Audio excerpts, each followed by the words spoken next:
Très clairement, je pense gagner entre 3000 et 4000 euros, je sais pas.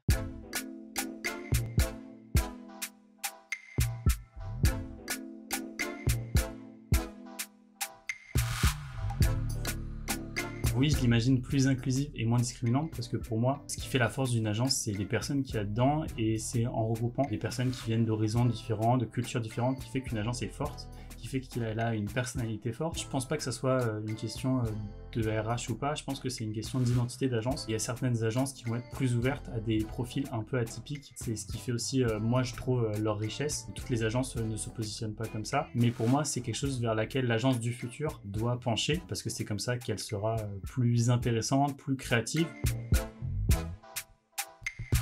Je pense que les agences ont aussi leur part à jouer. C'est elles qui peuvent aller voir les marques, les clients, en proposant des solutions innovantes et intéressantes pour l'écologie ou bien pour des combats sociaux. Je pense que toutes les marques essayent d'avoir un peu un message RSE parce que c'est ce qui fait que le consommateur va plus tendre vers une marque ou une autre. Et du coup, c'est important de porter des messages qui ont du sens. On dit souvent que c'est difficile d'atteindre les grands groupes. Les agences, elles sont en première ligne de ces grands groupes. Ce qui est important, c'est que le message soit travaillé et réfléchi et qu'il ait du sens, qui est vraiment un reflet de la société et pas on va faire de l'écologie pour faire de l'écologie. C'est vraiment on va faire de l'écologie parce qu'il y a ce problème-là et que nous, en tant que marque, on a la capacité d'aller résoudre. Pour moi, les agences doivent tendre vers cette communication.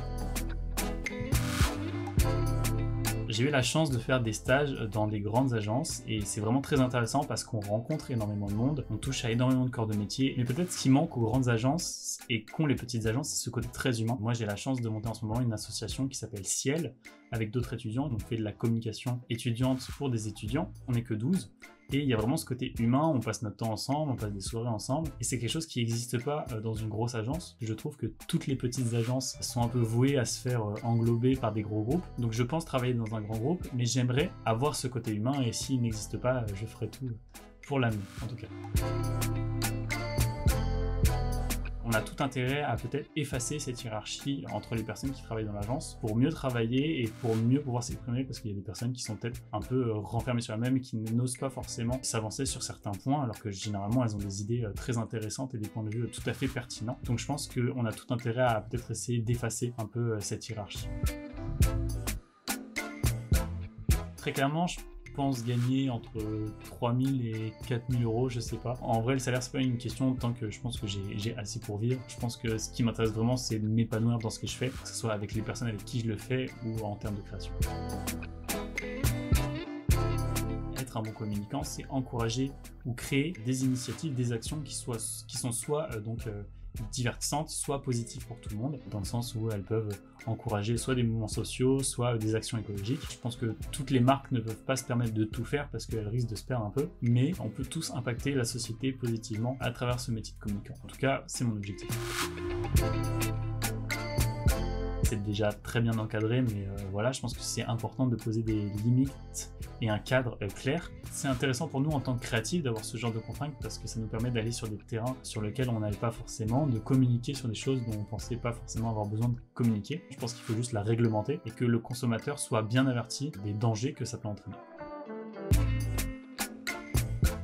Alors oui, je pense que comme tout le monde, je suis sensible à ce qui se passe en France parce qu'on est fiers de notre patrimoine et de notre culture. Surtout si avec ce qui s'est passé pendant le confinement, on a vu qu'il y a pas mal de tournages qui ont été faits Made in France. On nous a mis face à une situation où toutes les agences ont su s'adapter, travailler dans un sens pour créer du Made in France. Après, je pense que c'est important aussi de se tourner vers l'étranger, comprendre comment ils font de la publicité, comment ils communiquent. Peut-être justement l'agence du futur d'avoir une agence avec des personnes, des créatifs qui viennent de tous les horizons, de toute la planète et qui co-construiraient ensemble. Donc je pense que ça pourrait être très intéressant.